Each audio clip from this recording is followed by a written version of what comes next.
Doctor BR Ambedkar Konaseema జిల్లా YSR Congress party నాయకులకు, వివిధ నియోజకవర్గాల అధ్యక్షులకు, యోజన విభాగ అధ్యక్షులకు, విద్యార్థి విభాగ అధ్యక్షులకు, కార్యవర్గ సభ్యులకు అందరికీ కూడా నా హృదయపూర్వక నమస్కారాలు తెలియజేసుకుంటాను. ఈ కూటమి ప్రభుత్వం ఏర్పడి దాదాపు 1 సంవత్సరం పూర్తి చేసుకుంటుంది. ఈ సందర్భంగా ఏదైతే ఎన్నికల్లో హామీలు ఇచ్చారో, విద్యార్థులకు ఫీజు రీఎంబర్స్మెంట్ చెల్లిస్తానని చెప్పి ఆనాడు హామీ ఇచ్చారో, అదేవిధంగా తల్లికి వందనం పేరు మీద ప్రతి విద్యార్థికి 15,000 రూపాయలు మేము ఇస్తామని చెప్పి ఎన్నికల్లో హామీ ఇచ్చి అవేవి కూడా అమలు చేయకుండా ఈనాడు రాష్ట్రంలో ఉన్నటువంటి విద్యార్థులను మోసం చేయడం జరిగింది.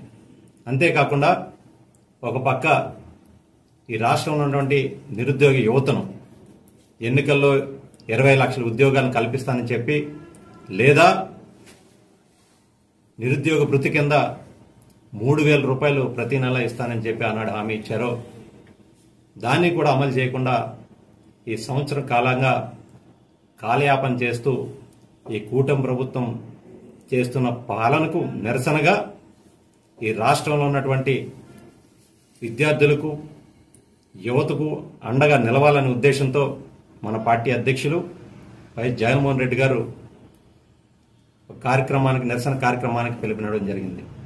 అందులో భాగంగా డాక్టర్ బిఆర్ అంబేద్కర్ కోనసీమ జిల్లాలో కలెక్టరేట్ దగ్గర జూన్ 13వ తారీఖున, అంటే రేపు ఉదయం 9 గంటలకు కలెక్టరేట్ దగ్గర నిరసన కార్యక్రమానికి వైఎస్ఆర్ కాంగ్రెస్ పార్టీ తరఫున పిలుపునివ్వడం జరిగింది.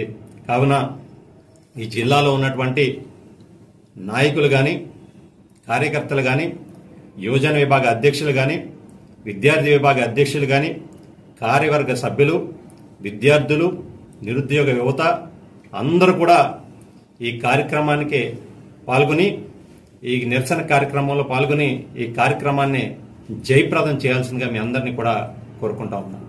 Thank you.